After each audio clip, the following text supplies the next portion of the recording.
I-026 errepidetik ezin izango da A8tik jarraitu Donostiarantza. Kalte horiek otsailaren 8an asteazkena izango dira gaueko 10ak eta goizeko 6ak bitartean. Hala ere, gogoratu informazio gehiago uneoro bizkaia.eus atarian. Bizkaia egiten.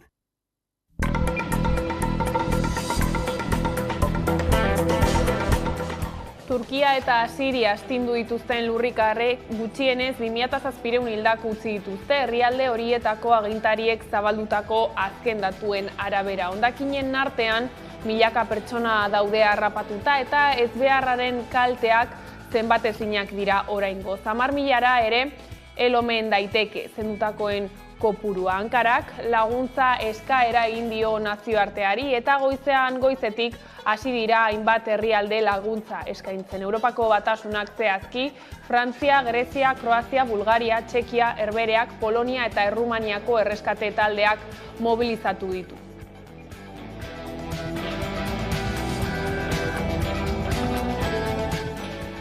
Gurera bueltan, 3 urte bete dira Zaldibarko zabortegiak raskatu eta mildu zenetik. 3 urte beraz, Alberto Sololuze eta Joaquin Beltran hango langileak hil zirenetik. Ordutik, zeresan handia eman du aferak, baina jada auzi bakarra geratzen da epaitegietan ingurumenaren aurkako delituarena. Horrekin lotuta, Eusko Jaurlaritzako 3 ingurumen teknikarik ikertu gisa deklaratu beharko dute otsailaren 28an Durangoko epaitegian. Atzo, Zaldibar Argitu plataformak deituta, Sololuzeri eta Beltrani omenaldia egin zieten Zaldibarko Eitzaga auzoan.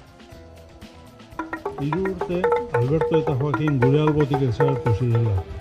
Euren familikoei gure maitasuna, gertutasuna eta animoa. Beti zuekin egongo gara. Gabon, igandean Gasteizen izandako laban erasoaren aurrean, arma horiek eramateagatik ezarritako zigorrak zorrostea eta diskoteketako sarbideetan metal detektagailuen erabilera baimentzea proposatu du Gorka Urtaran Euskal Herriko hiriburuko alkateak. Era berean, igandeko indarkeria ekintza erabat gaitzesten duela berretzi du eta babesa bidali die 3 biktimei lehenbailen eta ondo errekupera daitezen. Gorka Urtaran alkateak deitoratu duenez, ez da kasu hau isolatua. Bilgo gaueko aisialdiak proposatu zuena, hau da, hori, diskoteketako segurtasun langileek metal detektagailuak izatea, nik uste dut hori, neurri positiboa izan daitekela, eta gero beste aldetik ere gogortu beharko ditugu jartzen diren isunak labanak eramateagatik, ez dago eskubiderik. Beraz, alde horretatik, pentsatzen du badela garaia seriotasunez hartzeko gai hau, ez da gertatzen zoritzarrez, maiztasun gutxiagorekin, guztiz kontrakoa, eta beraz alde horretatik neurriak hartu beharko ditugu ahalik eta azkarren. Eta gaur hasi du Parisko gobernuak pentsio erreforma proposamenari buruzko eztabaida Frantziako sindikatuek ezarritako protesta eta geldialdi berriak baino egun bat lehenago. Bada Elisabeth Borne lehen ministroak planteatu du 20 eta 21 urte bitartean kotizatzen hasi denak 63 urterekin erretiroa hartzeko aukera izatea gutxieneko adina baino urtebete lehenago. Aiara Durreta. Gaur hasi dira Frantziako Asamblean pentsio erreforma eztabaidatzen. Frantziako lehen ministro Elisabeth Bornek esan da zuen bere proposamena negozia ezina zela, baina oraingoan planteatu du 20 eta 21 urte bitartean kotizatzen hasi direnak 63 urtekin erretiroa hartzeko aukera izatea. Hau da, gutxieneko adina baino urtebete lehenago. Hori adierazi zuen, Journal du Dimanche egunkariarekin egindako elkarrizketa batean eta gainera azaldu zuen akordio baten bila dabiltzatela eta gehiengoa nahi dutela pentsioa reformatzeko. Edonola ere protestek jarraitzen dute eta bihar greba eguna dute Ipar Euskal Herrian eta Frantziako lurralde osoan. Labeko koordinatzaile orokor Garbine Aranburu eta irakaskuntzako arduradun Irati Tobar komunikabideen aurrean azaldu dira gaur hezkuntza sailaren eta sindikatuen arteko lanbaldintzen inguruko oinarrizko akordioa eskatzeko. Garbine Aranburuk adierazi duenez, 2 dira datozen hilabeteetan askatu behar diren korapiloak, batetik hezkuntza lege berria eta bestetik hezkuntzako langileen lanbaldintzak. Gaurkoan gurean izan dugu 11 telebistan entzun. Daramagu esaten hezkuntzak eraldaketa sakon bat eskatzen duela, Eta eraldaketa horretarako, batez ere, bi elementu kontuan hartu behar direla pentsatzen dugu, eztabaida hori irekita dago, batetik hezkuntza legearen eztabaida, baina beste alde batetik ere, ezinbestez langileen aldarrikapen laboralei ere erreparatu behar zaiela iruditzen zaigu, bi kontuak bai ala bai elkarlotuak daudelako, ez? 20 tanke blindatu atera dira Bilboko portutik Ukrainara. Joan den ostiralean eraman zituzten Bilboko portura M113 motako ibilgailuak. Madrilgo gobernuak Ukrainiako gerra elikatzen duten inplikazioa salatzeko protesta egin du Bilboko talde antimilitarista. Kaiara. Ostiralean Bilboko portura heldutako 20 tanke blindatuak gaur abiatzekoak ziren Ukrainarantz. Hala ere, Madrilgo gobernuak jakitera eman duenez, arazo logistiko batengatik bihar abiatuko dira. Hemen Bilboko portuaren parean aurkitzen gara eta ez dago tankeen arrastorik. Hori bai, azaldu digutenez, galeatik zertzobait ikus daitek. Asteartean Ukrainara bidaliko dituzten M113 ibilgailuak soldaduak militarrak garraiatzeko erabiltzen dituzte eta tanke bakoitzean 13 lagun sar daitezke. Hori bai, ez da Madrilgo gobernuak egiten duen lehen bidalketa. Irailean beste bat egin baitzuen eta udaberrian Leopard motako beste bi tanke bidaltzeko asmoa baitu. Horrek guztiak zeresana eman du eta Gerrari Ez plataformak protesta egin du hemen, Santurtzin. Deialdira hainbat medio gerturatu dira eta ertzaintzaren presentzia nabaria izan da gainera. 4 furgoi egon baitira. Hala Gerrari Ez plataformak salatu duenez, Espainiako gobernua Ukrainako gerra elikatzen ari da. Eta gure eskuko eledun Josu Etxaburuk hartu du hitza Eusko Legebiltzarreko erakunde gobernantza publiko eta segurtasun batzordean eta konpromisoak eskatu ditu etorkizun politikoaren inguruko eztabaida bati ekin diezaioten. Talde parlamentarioek herri erronka gisa definitu du afera eta etorkizunaren lema hartzeko garaia dela aldarrikatu. Erabakitzeko tresnak behar ditugu herritarron eskura eta Eusko Legebiltzarrari proposatu eta eskatzen diogu gure etorkizun politikoaren inguruko eztabaida sustatzea. Herritarron parte hartze eraginkorra bermatuz eta erreferendumak egiteko ahalmen osoa bere gain hartu, arautu eta garatzea. Eta kulturan Kaina Kai abeslari gasteiztarrak Benidorm Festeko abesti irabazlearen euskarazko bertsioa egin du. Horrez gain, finalera heldu ziren beste 7 abestien bertsioak ere igo ditu bere Instagrameko profilera, bere album berrian ari da lanean eta bitartean eusko berrak egiten ditu sareetan. Bertsio mota hauei eusko berrak deitzen diet eta hauek egiten hasi nintzen orain nire album berria prestatzen ari naizelako eta sareetan aktibo egoteko. Gehien kostatzen zaidana da, jendeari ulertaraztea ezin dituala bertsio hauek osorik egin. Horretarako, banago lan egiten ere musikan, nire album berrian, eta izango duzu aukera entzuteko urte amaieran. Eta kiroletan Amaiaren senideak, adiskideak eta herritar ugari elkartu dira Urnietako San Joan plazan. Urtarrilaren 19an elur jausi batek harrapatuta zendu ziren Iker Bilbao eta Amaia Agirre mendizaleak. Hala ere, Amaia Agirre alpinista maite zutenek ez dute Fitzroy gorroto. Aske bizitzan zara, eta zure barnea entzuten ikasiz, aske bizitzeko autua egin duzu, zure pasioari guztiz entregaturik. Nork ez du horrelakorik nahi. Bizitzale handia izanik, beti izan zara ere dugu guztiontzat, eta betirako izango zaitugu inspirazio iturik. Alpinistentako dagoen munduko txoko eta bazter politenetariko batean geratu zara, betirako mendiak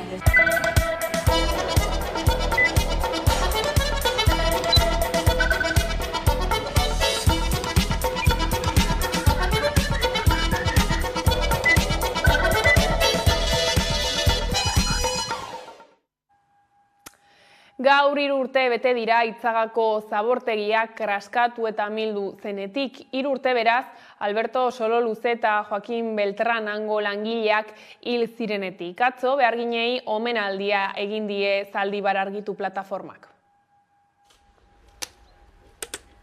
100 lagun baino gehiago elkartu dira Itzaga auzoan Zaldibarko zabortegiko Luiziaren 3. urteurrenean. Erantzukizunak argitu daitezela eskatu dute. 3 urte Alberto eta Joakin gure albotik desagertu zirela.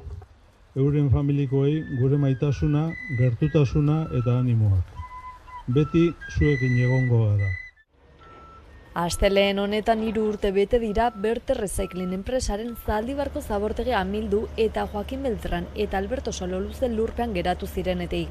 Beltran oraindik lurrazpian dago, Sololuzeren gorpua bakarrik aurkitu zuten. Oraindik zauria nagusi da eta gertatutako ahanzturan ez erortzeko 100 gora hitzagan bildu dira, Zaldibar argitu plataformak antolatutako ekitaldian.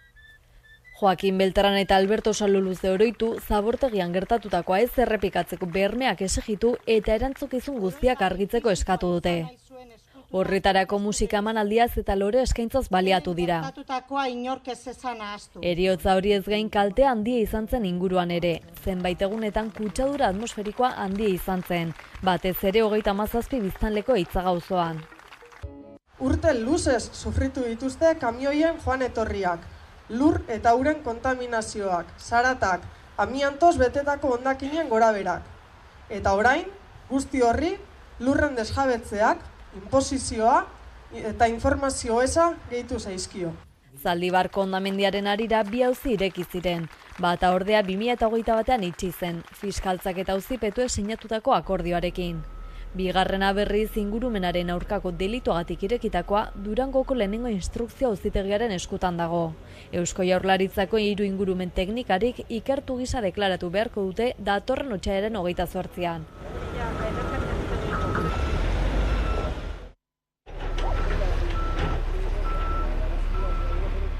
Zaldibarko zabortegia erori zela 3 urte bete dira. Kalteak ikaragarriak izan ziren.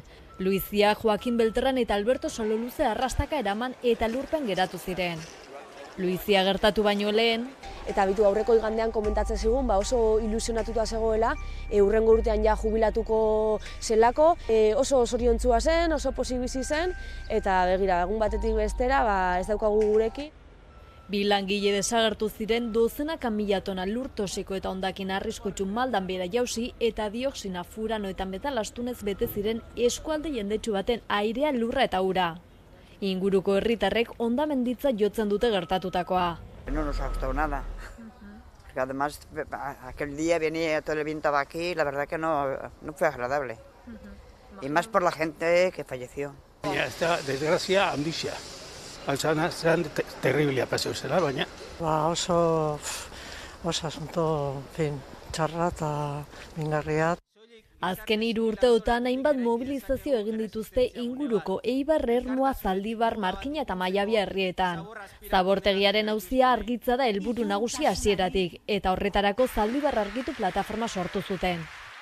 Gure leloa hasieratik berbera da, langileak osasuna eta erantzukizunak. Erantzukizunen arloak momentu honetan bere pisua dauka, epaitegietan ere hor dagoelako, eta hor azpimarra egingo dugu. Baina baita ere, lehen aipatu dudan bezala, Eitzako biztanleen azterketa medikoa adibidez, inguruko jentearen osasuna ere bai, da langileen eskubideak ere bai. Plataformak oroitarazi duenez, auzokidek osasun azterketak egiteko eskatu zuten. Eta bai Eusko Jaurlaritzak eta bai gero Zaldibarko udalak ezetza erantzun ziren. 37 bizilagun dira guztira. Bestalde Luiziarekin argitu zen Eitzagako zabortegian pilatu zen irregulartasun meta. Hala nola baimenik gabeko isurketak, bereizigabeak, zabor arriskutsuak edota argitaratu gabeko baimenak. Testu inguru horretan Zaldibarko zabortegiak itxita behartzuela ondorioztatu zuten perituek. Ohartarazi zuten akatsak, utzikeri eta kontrol egokiaren falta pilatu zirela zabortegian. Europako batzordeak baina babestu egin du Eusko Jaurlaritza. Batzordeak bitan zehaztu du Jaurlaritzak legedia bete duela Zaldibarko zabortegiko hondamendiaren aurretik eta ondoren. Bestalde, gaur hasi du Parisko gobernuak pentsio erreforma proposamenari buruzko eztabaida Frantziako sindikatuek ezarritako protesta eta geldialdi berriak baino egun bat lehenago. Elisabeth Born lehen ministroak planteatu du 20 eta 21 urte bitartean kotizatzen hasi denak 63 urterekin erretiro hartzeko aukera izatea. Pentsio erreformaren kontra milaka pertsona kaleratera dira Ipar Euskal Herrian eta Frantzian. Baionan manifestazio jendetzu egin dute erretreten erreforma injustua hau erretiratu lelopean. 17.000 lagun inguruk egitasmoa gaitzetsi dute sindikatuen arabera. Ikusi da aurrekoan bezala, baginan jende pila bat, eta gaur ere nik uste dut jendea etorri dela ongi, eta guretzako biziki importantea da kalean egotea. Sindikatu eta eragile sozialek erretiro hartzeko adina 72 urtetik 74 atzeratu nahi duen Elisabeth Borne lehen ministroaren erreformari ezetz esan diote. Bien bitartean, Bornek dio pentsio hartzeko gutxieneko adina 74 urtera igotzeko plana negoziezina dela. Horrez gain, pentsio osoa jasotzeko 43 urtez kotizatzea proposatu du Parisko gobernuak. Astelenean, heldu zen pentsio erreforma Frantziako Asambleara eta otsailaren 6an hasiko da eztabaida. Hala, pentsio erreforman eragiteko beste 2 greba egun gehiago iragarri dituzte sindikatuek, otsailaren 7 eta 11. Macronen gobernuaren hitzetan gaur egungo pentsio sistema defizitarioa izango da hemendik urte batzuetara, eta horrek justifikatzen du erreforma egin behar. Hala ere, sindikatuek diote egungo sistema osasuntsu dagoela. Ikusita, erreforma hau, egin nahi duen erreforma hau erabat injustua dela eta erabat antisoziala dela. Bada, grebez gain hurrengo egunetan mobilizatzen jarraitzeko borondatea erakutsi dute sindikatuek. Importantea da kalean egotea ere. Ikusi behar da, hemendik aintzina ere nola jarraitzen duen dinamika honek, mobilizazio eta greba egun hauek, baina nik uste dut, erabat ere edo bestera, zerbait gehiago ere egin beharko dela, baldin eta nahi baldin badugu gure aldarriak eta gure deialdiak eta gure aldarrikapenak eta entzunaraztea. Asteazkenera arte greban izango dira Bizkaiko zahar-etxeetako langileak elak deituta lanuztea abiatu dute jada sindikatuek Bilbon manifestazioa eginez eta Eusko Jaurlaritzaren egoitzatik Bizkaiko Foru Aldundikora beharginek salatu dute negoziazioak etenda daudela eta gainera egoitzetako prezioak igotzean gezurretan aritzea leporatu diete enpresei.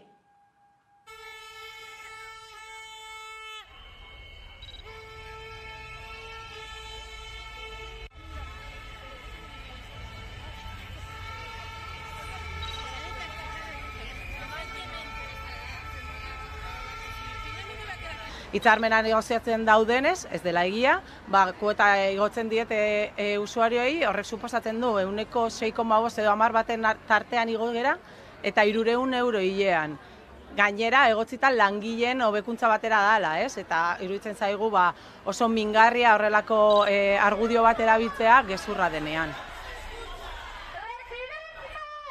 Guretzat publikoa izan beharko litzateke zerbitzu bada, eta ez du egiten. Halere, behin dirua eman da, kudeatu behar duzun zerbait da, ezin duzu utzi, eta alde batera utzi parte hartu gabe, ez?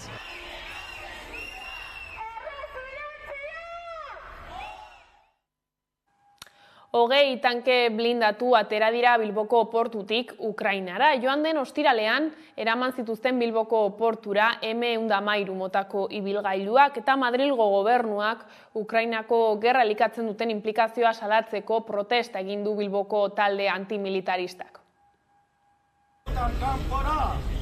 Gerrarik ez! Gerrarik ez! Gerrarik ez! Gerrarik ez! Gerrarik ez! Gerrarik ez! Gerrarik ez! Gerrarik ez! Gerrarik ez! Gerrarik ez! Gerrarik ez! Kanpora! Jaki! Jaia! Errusiaren erasoa eta NATOren politika espansionista gaitzesten ditugula. Baita, egun Europako gobernu guztien gero eta militarismo handiagoa ere. Ukrainako herri langileari elkartasuna adierazten diogula eta Errusian eta Europako gainerako herrialdetan gerrari uko egiten dioten emakume eta gizonen alde gaudela.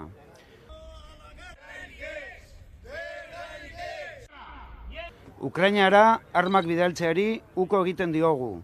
Izan ere, gertakariek erakusten dutenez, horrek gatazka gainditzeko eta Europa Errusiarekin gerrara bultzatzeko baino ez du balio.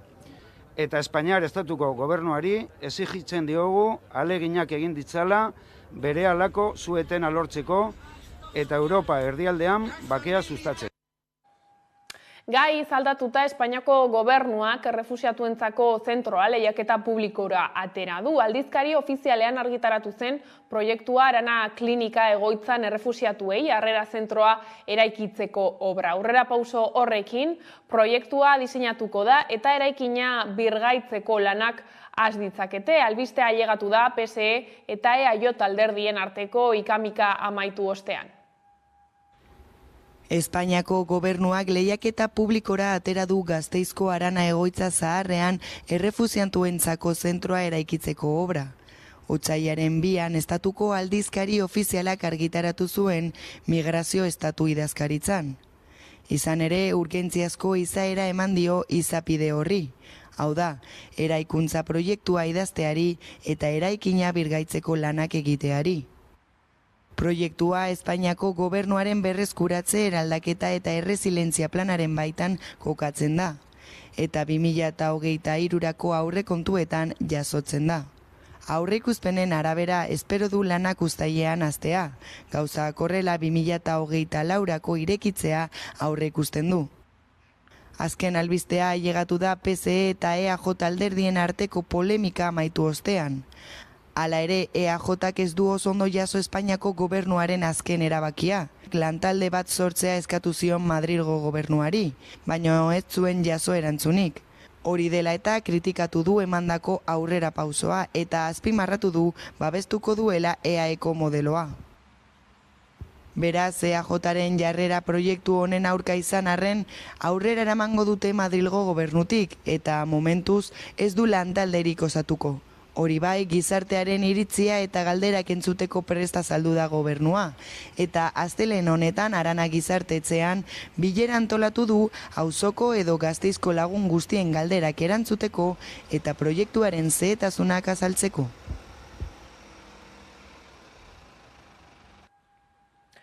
Gobernu espainolak Gasteizen duen ordezkari ordetzan eskaera bat erregistratu dute. Madrilek errefuxiatuak hartzeko zentro bihurtu nahi duen Arana Klinika menpekotasuna duten pertsonentzako zentro bezala irekitzea eskatu. Zehazki, 2. eta 3. graduko Alzheimerra duten pertsonentzako 50 plaza eta 1. graduko Alzheimerra duten 40 pertsonentzako eguneko zentroa eskatu dute. Gutuna entregatu ondoren, ordezkari ordetzan aurrean kontzentrazioa egin dute babestu eta 7.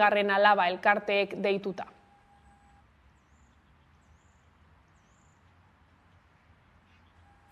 Eta Nafarroako funtzio publikoko langileak grebara deitu dituzte sindikatuek otsailaren 15erako. ELALA, Bugete, Comisiones Obreras eta Esteila sindikatuek grebara deitu dute langile publikoen lanbaldintzak hobetzeko eta Nafarroako gobernuarekin benetako negoziazioa egitea aldarrikatzeko.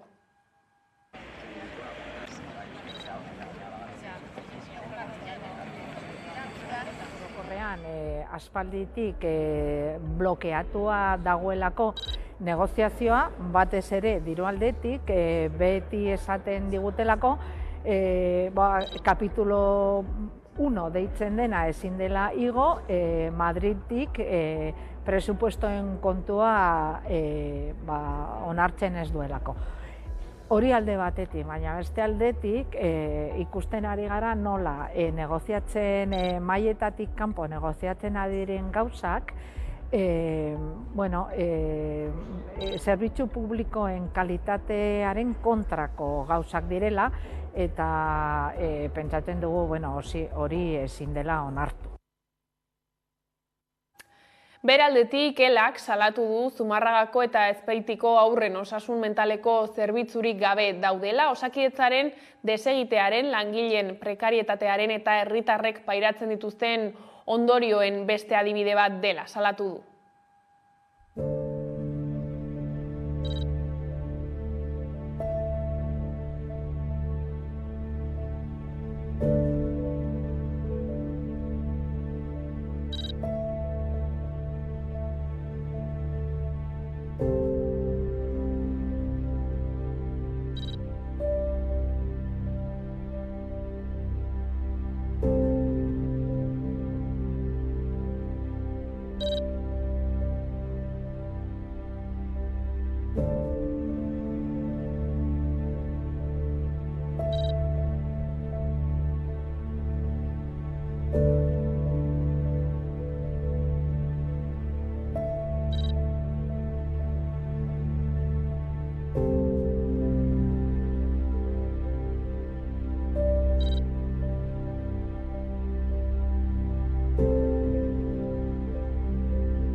Garbine Aranburu Lab sindikatuko koordinatzaile orokorra elkarrizketatu dugu gaurkoan Hamaika telebistan. Hezkuntza legea izan du hizpide eta nabarmendu du bi eztabaida daudela mahai gainean, bata hezkuntza legearen ingurukoa eta bestea langileen aldarrikapenen laboralei buruzkoa. Hori horrela, Aranburuk nabarmendu du hezkuntzako sindikatuekin mahai sindikal bat deitzeko eskatu diotela hezkuntza sailari.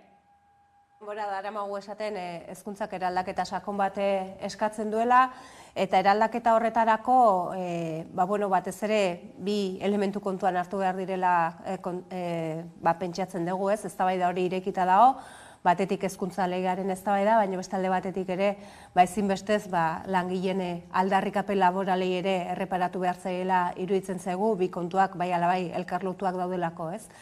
Lege aurre proiektua aurkeztu zenean, Labek aldarrikatzen duen Euskal Eskola Publiko Komunitariorako bidean hezkuntza legeak transiziorako aukera emango badu hainbat hobekuntza behar zituela ikusi genuen. Guk sare publiko bakar, burujabe propio deszentralizatu eta euskaldun baterako bide bat, transizio bat aldarrikatzen dugu, eta hor, ekarpenak egin genizkion hezkuntza aurre proiektu zirriborro hori, eta era berean ere, hasieratik aldarrikatu izan duguna da, bide horri bat behartzela langileen aldarrikapenak kontuan izateko, ez?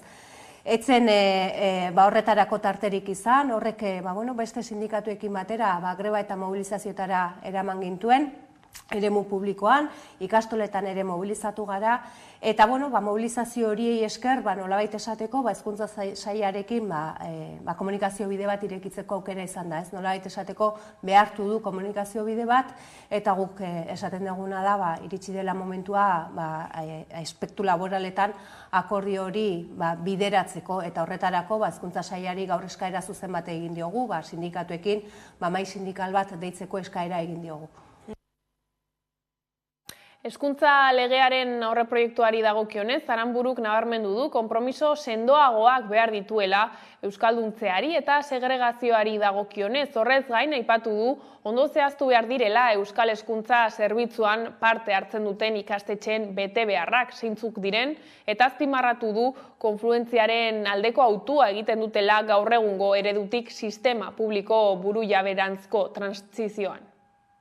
Aipatu dut ez, gainetik aurreproiektu hori aztertuta, guk defendatzen dugun transizio horretarako hutsune nabarmenak zituen, hezkuntzak hainbat erronka ditu, euskalduntzeari dagokionez, eta euskalduntzen duen eredu baten aldeko apustua egin behar da, eta aurreproiektu horretan hainbat aspektu nahiko orokorrean jasotzen ziren, eta konpromiso sendoagoak beharrezkoak dira, gauza bera segregazioari dagokionez, beste alde batetik hezkuntza zerbitzu bat sortzea planteatzen da, baina hori ere, gure ustetan izan diteke gaur egungo eredua gainditu eta sare publiko bakar baterako bidea egin ordez gaur egungo eredua betikotzeko, horrek eskatzen duena da hezkuntza zerbitzu horretan parte hartuko duten ikastetxeen betebeharrak eta betebehar horiek kontrolatzeko mekanismoak ezartzea, euskal kurrikulunari dagokionez ere hainbat hutsune detektatu genituen, hobetu beharreko aspektu asko eta asko, ez? Ekarpenak egin genituen, eta lege proposamena jasotzen dugunean, baloratuko dugu ekarpen horiek eta zuzenketa horiek zen neurritan jasoak izan diren eta horren araberako balorazioak egingo ditugu, ez? Baina bai egia esan, hezkuntza lege aurre proiektu horrek asko zuen hobetzeko, benetan egoerari heldu eta transizio bat egingo bada, eta transizio hori labentzako konfluentzia bide bat bilatzea da, gaur egungo sistema publikoan edo eredu publikoan dauden ikastetxeen hoberena hartuz, eta baita ere ikastoletatik hoberena hartuz, eta konfluentzia horren aldeko apustua egiten dugu esan bezala. Hauteskunde sindikalen emaitzak izan ditu hizpide eta azpimarratu du langileek Labek ordezkatzen duen eredu sindikalarekin bat egiten dutela, nabarmendu du bigarren postuak egonkortu dituztela Araban, Bizkaian eta Gipuzkoan zein Nafarroan, eta azpimarratu du Comisiones Obreras sindikatuarekiko aldea handitu egin dutela. Guk espero dugu Labek egindako ekarpena, Labek egindako lana, Labek eragiteko, hezkuntza lege on bat ateratzeko eragiteko erakusten ari duen determinazioa eta langileen aldarrikapenak erdigunean jartzeko erakusten ari duen determinazio horrek bere emaitzak emango dituela, hezkuntzako langileek eremu publikoan hori baloratzen jakingo dutela, guk azken batean sistema publikoa ardatz izango duen eredu berri baten, sistema propio berri baten aldeko apustu sendoa egiten dugulako, eta alde horretatik esperoan, baina espektaktiba honekin gaude. Beste gai bati helduta, Labek oniritzia eman dio Arabako ardogintzako aurrea akordioa sinatzeari. Aurrera pauso horrekin jarraipena eman zaio iaz sinatutako hitzarmenari.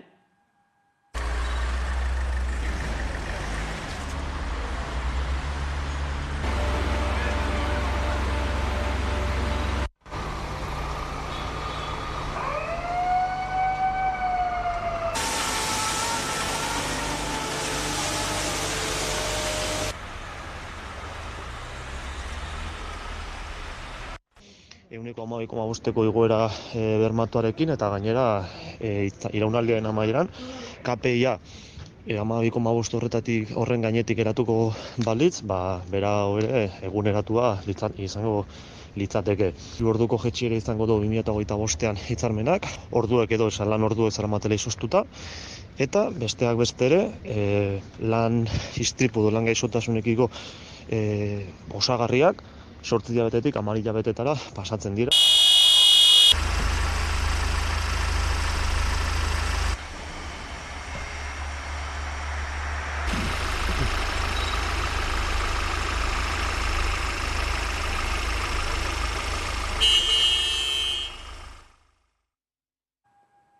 Arabako Foru Aldundiko ingurumen eta hirigintza sailak beste bi erakunderekin batera mendialdeko biodibertsitateari buruzko azterlan bat egingo du. Testuinguru honetan, Arabako mendiak aske elkartea kanpezun elkartu da, euren ustez babestu beharko litzatekeen biodibertsitate ugaria eta aberatsa duten ekosistema naturalak dituzten habitaten foru politika erratiko eta suntzitzailea salatzeko ikusi. Labrazako eta Azazetako parke eolikoek ingurumenaren alorrean argi berdea lortu dute. Eusko Jaurlaritzak emandako datuen arabera, instalazio berriztagarri horietako bakoitzak 40 megabateko potentzia du, eta Euskal Autonomia Erkidegoan 2006tik abian jarri diren era horretako lehen instalazio eolikoak dira. 3 proiektu eoliko zari gara eta 3 bideratua dute ebakuazio linearen konexioa lehendik dauden azpiestazioetara. Jaurlaritzak deritzo horrek ingurumenaren gaineko eragina murrizten lagunduko duela. Sortuko den energiarekin 107.000 etxebizitza baino gehiago hornitza aurre ikusten da. Azken xehetasunen berri eman du Arantxa Tapia Jaurlaritzako ekonomia garapeneko sailburuak eta nabarmendu du oraindik prozesu luzea izango dela. 2024aren bukaera 2025 hasierarako bien obrak martxan lirateke. Proiektu honatzean Aixeindar elkartea dago Iberdrolak eta Eusko Jaurlaritzak energiaren euskal erakundaren bitartez osaturiko elkartea. Bestalde jakina da Arabako Foru Aldundiko ingurumen eta hirigintza sailak beste bi erakunderekin batera mendialdeko biodibertsitateari buruzko azterlan bat egingo duela. Testuinguru honetan Arabako mendiak aske elkarteak kontzentrazio bat egin du kanpezun. Babestu beharko litzatekeen biodibertsitate ugaria eta aberatsa duten ekosistema naturalak dituzten habitaten foru politika erratiko eta suntsitzailea salatzeko. Arabako Foru Aldundia Gasteizko mendietan megazentral bat eraikitzeko atea ireki izana salatu dute. Horren eraginak atzerezinak izango liratekeela iritzita. Ildo horretan naturgune biziak, osasuntsuak eta bioanitzak aldarrikatu dituzte.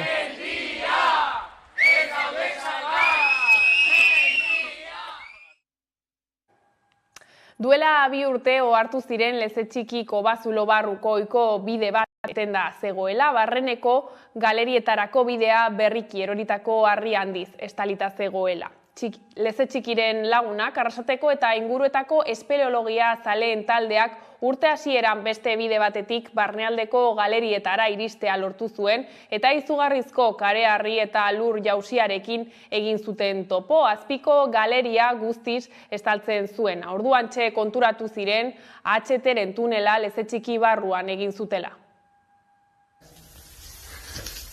Abiadura handiko trenak Euskal Herriko giza aztarna zaharrenak eta Pleistozenoko fauna aztarnak dituen Leze Txikiko bazuloa birrendu du. Arrasateko Leze Txikia itzulora sartzeko ohiko pasabidea harriz estalita aurkitu dute eta barrualdea zulatuta.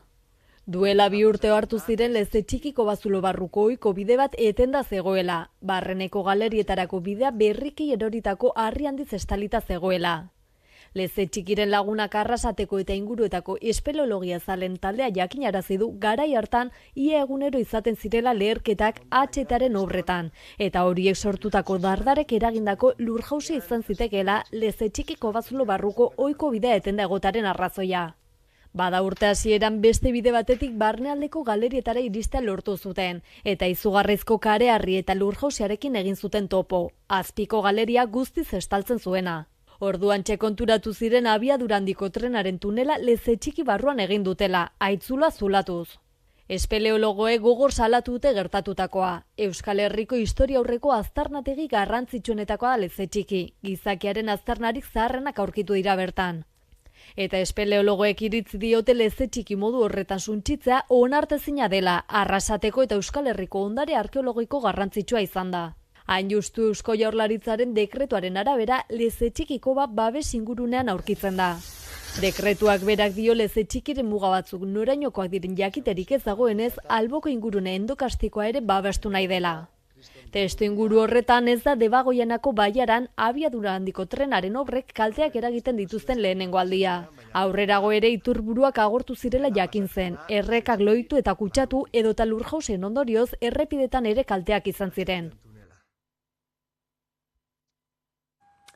Gai zaldatuta gure eskuk agerraldi bat egin du Eusko Legebiltzarreko erakunde gobernantza publiko eta segurtasun batzordean esatetik egitera pasatzeko unea dela azpimarratu du elkarteak eta konpromisoak eskatu die Eusko Legebiltzarreko alderdi politikoei.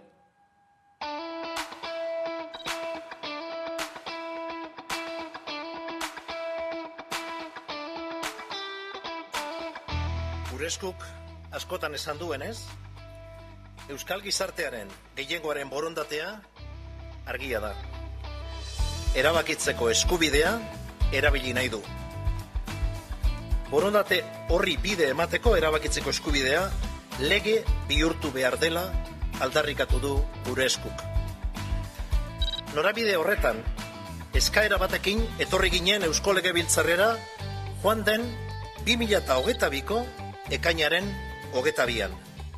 Eta eskura eman genion Eusko Legebiltzarreko lehendakariari, Bakartxo Tejeria andereari alegia. Gaur, 2023ko otsailaren 6an, erakunde gobernantza publiko eta segurtasun batzordearen aurrean, eskaeraren zentzua eta xehetasunak azaldu ditugu. Eta honekin batera, eskaera bideratzeko Legebiltzarrari eskatzen dizkiogun konpromisoak ere.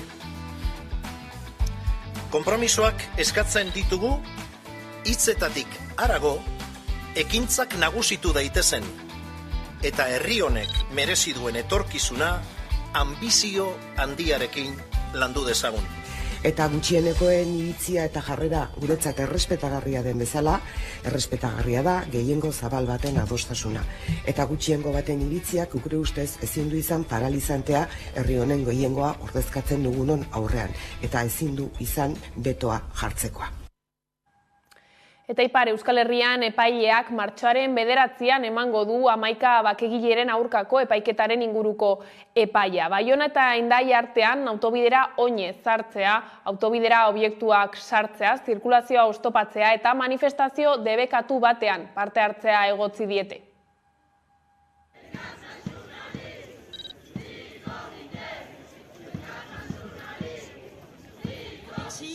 Hartu genuen deliberoa. Jondan urtahilean esan genuena, kosta ala kosta, desobedientzia zibiletik, Jon eta Jakesen askatasuna eskuratzeko alegin guztiak egingo genituela. Hemen etorkira uzitekira gure ekimenaren zilegitasuna aurkezteko eta segi dezagun Euskal Preso eta Ieslari guztiak etxean izan arte.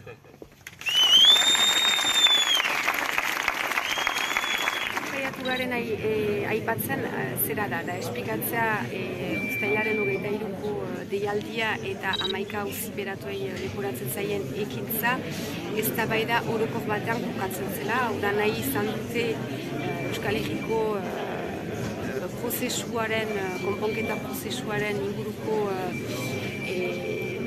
isilunea salatu eta berezi.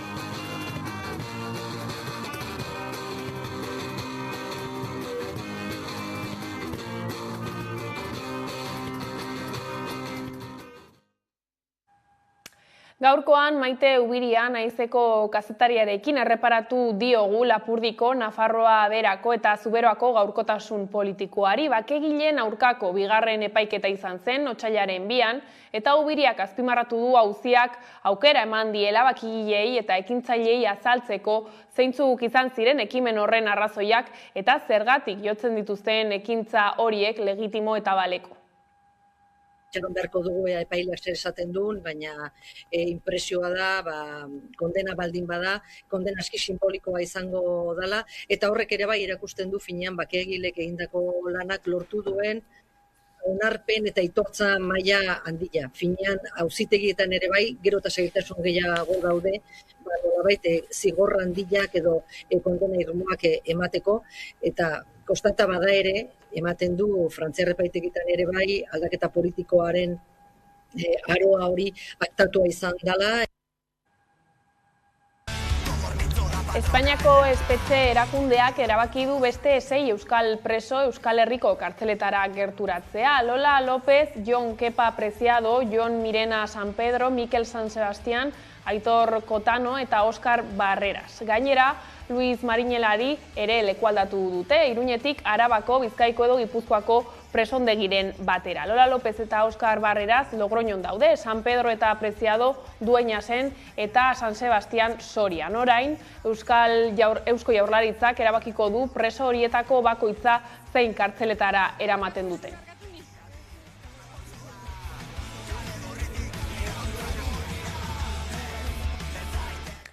Lan ikuskaritzak 8.760 kontratu bihurtu zituen mugagabe iaz Araban, Gipuzkoan eta Bizkaian. Iaz 25.948 kontratu berrikusi zituen lan ikuskaritzak. 14.549 alde baterako kontratuetan dauden iruzurrak antzemateko.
PSOEk alde bakarrez erregistratu du, soilik bai da baietz lege aldatzeko lege proposamena. Unidas Podemosik gabe aurkeztuko du lege proposamen hori. Irene Montero, Espainiako berdintasun ministroak azpimarratu du ez dutela izen aldaketarik onartuko, onarpenaren kontua erdigunean jarraitzea nahi dutelako.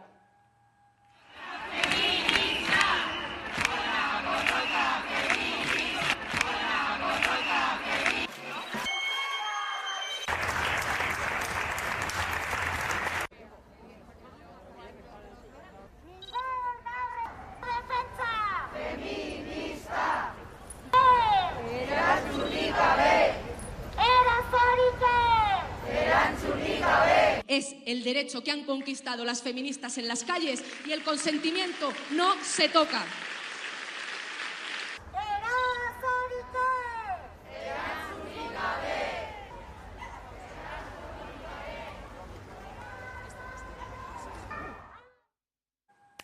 Eta kulturarloan Gasteizko Udalak Labe gazte laborategia sortu du, espazio horrek gazteentzako gune artistikoa delarik. Gasteizko gazteek sorkuntzarekin lotutako jarduerak bideratu ahal izateko topagune bihurtzea du xede.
Navarra Sumak Iruñeko udalan herri ekimenei esartzen dizkien oztopoak salatzeko guztion Iruñea dinamika jaio da. Horretarako, hainbat eragile kultural eta sozialak batu dira, esaterako Iruñeko jai batzordeak, Sanferminetako peinak, erraldoien konpartzak eta dantza taldeak.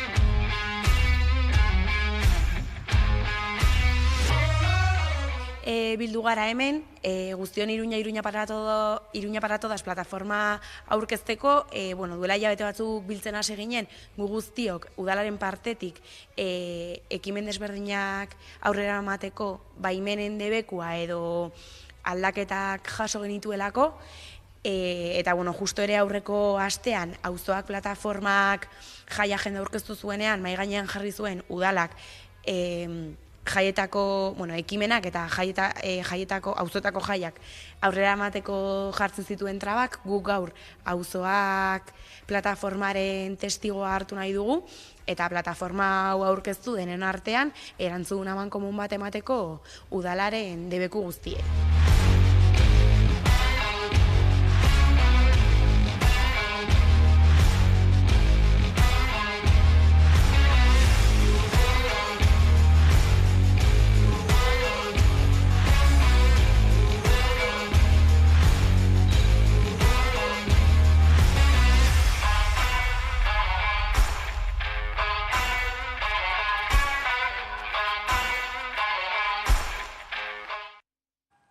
Laurogeita hamargarren hamarkadan Jose Bikuña Agirrea eta Hondarrak zuhaitz eta zuhaixka mota ezberdinen zurak jasotzeari ekin zion. Ordutik 125 espezie bildu ditu eta orain Atauniker Kultur Elkarteak Bikuñaren egur bildumarekin erakusketa antolatu du.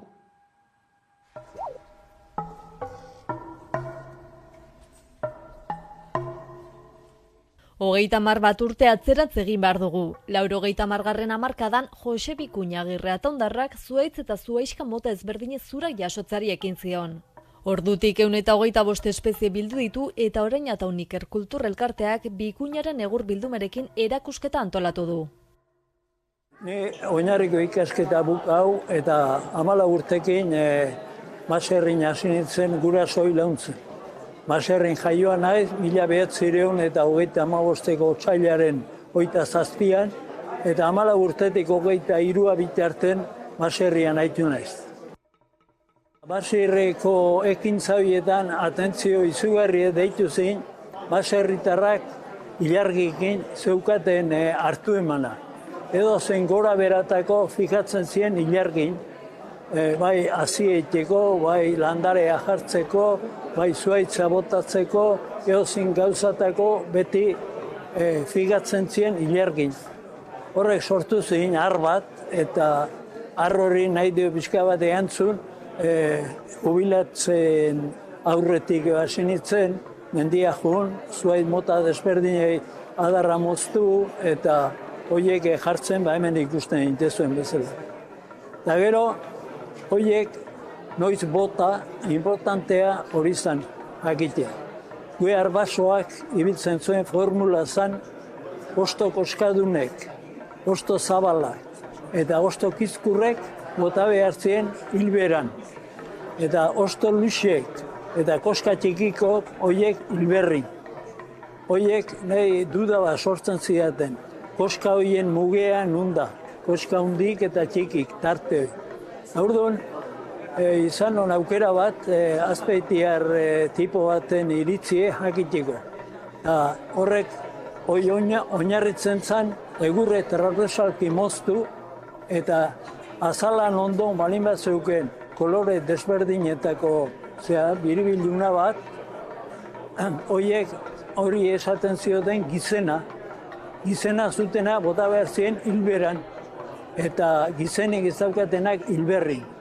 Esate baterako aritzak badauke, gaztinak ere badauke, pagoak ez dauke, altzak ez dauke.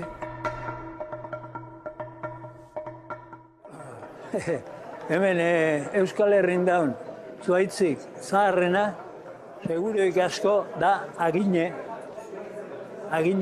egurre dotorea, gogorra, dentsidadea harri bezalakoa dauken aia, hori botatzezu trunko bat ureta eta harri bezala azpia juten da. Eta behin, sorian gebiltzela, hango monastegi baten, eakutsi ziduten, zoru bat horren oholak indakoa, ikusgarri. Haren brillu eta, haren kolorek eta, zan ikusgarri. Bai. Guk hemen itzaldi bat izan gendun, unibertsitateko tipo batek emandakoa, harrek azaldu zion alderdi onak eta txarrak. Alderdi ona baino gehiago dauzke txarrak. Eta horren esperientzie badeu, horrek oston hemen dauke olioa, eta hemen da izugarrizko zueilea. Horren esperientzie Galizialden izan dien zute gehienak eta Portugalen izan die arbola mota horrenak. Orduan, hori jartzea mehezio, hor da. Alderdi ona, aguro azitzen dela eta papelerako erabiltzen da, eta bale. Eta gero esaten dute baita ere ez dula berriz aldau beharrik, baina hori ni duda egiten dut. Aldau beharri bere altzumatatik etorrikoa, baina ez aldautakoa bezala. Eta egurra azari garela, makila eskuan hartuta eta kolpeen erritmoari jarraituz, etxez-etxe kantuz ospatu dute Santa Ageda bezpera milaka lagunek, ikusi.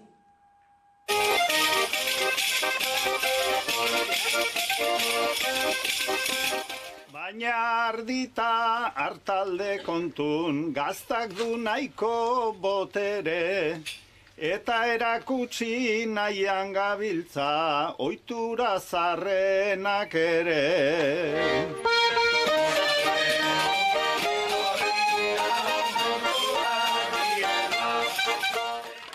Santa Ageda bezpera dugu, Euskal Herriko eguna. Etxe guztiak kantuz pozteko, aukeratua deguna.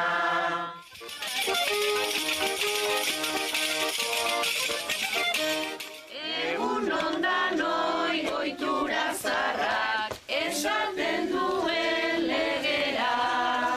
Kanpuan fresko xamar dagota, berora etorri gara. Musikarekin jarraiki, lerroburuetan aipatu bezala, Kainakai abeslari gasteiztarrak Benidorm Festeko abesti irabazlearen euskarazko bertsioa egin du. Horrez gain, finalera heldu ziren beste 7 abestien bertsioak ere igo ditu bere Instagrameko profilera.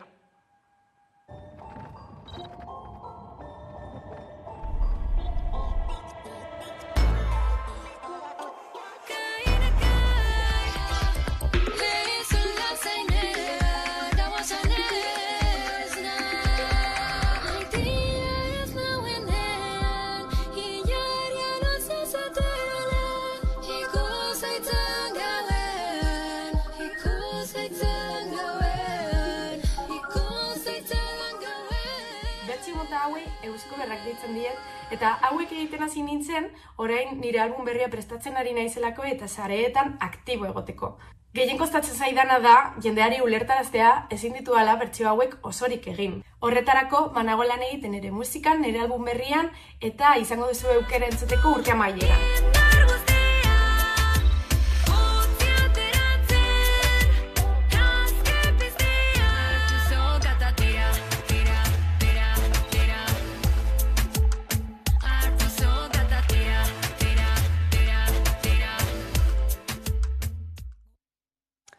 Eta kiroletara salto, Amaia Agirreren senideak, adiskideak eta herritar ugari elkartu dira Urnietako San Joan plazan. Urtarrilaren 19an elur jausi batek harrapatuta zendu ziren Iker Bilbao eta Amaia Agirre mendizaleak. Hala ere, Amaia Agirre alpinista maite zutenek ez dute Fitzroy gorroto.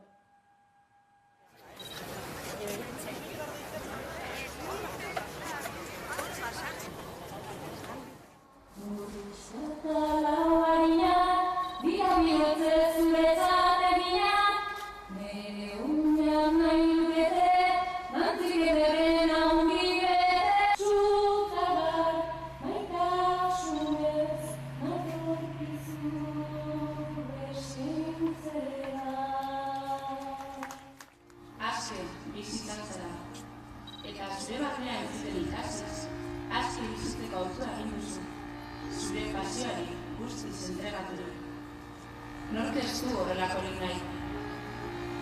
Bizitzale handia izanik, beti izan zara ere dugu guztiontzat. Eta betirako izango zaitugu inspirazio iturri.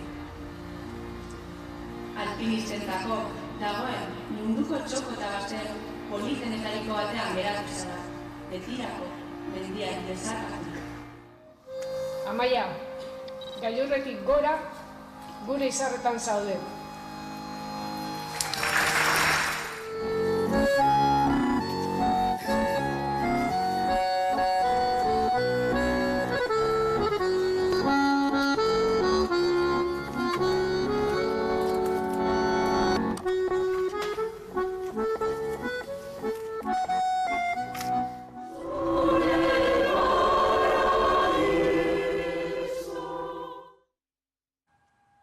Bidasoa Ziparraldeko eta Hegoaldeko pilotaleku eta txapelketa prestigiotsuak batuko dituen Jai Alai League sortu dute eta Zigor Etxeberria eraman Jai Alaieko kidearekin hitz egin dugu Hamaika telebistan entzun. Notizia edo historikotzat jotzen dugu, orain arte ez dira, baratuta egon dira beti Iparraldeko eta Hegoaldeko txapelketak, naiz eta jokalariak berdinak izan. Eta hori oztopo bat izan dela uste izan dugu kirol honek aurrera egiteko. Orduan uste dugu berri ona dela kirolarentzat. Eta lehenengo mailako zesta punta finalak eskainiko ditugu gaur Hamaika telebistan, Donibane Loitzunetik. Maila handiko partida izango dugu, beraz gogoratu gaueko 10etan hemen Hamaika telebistan.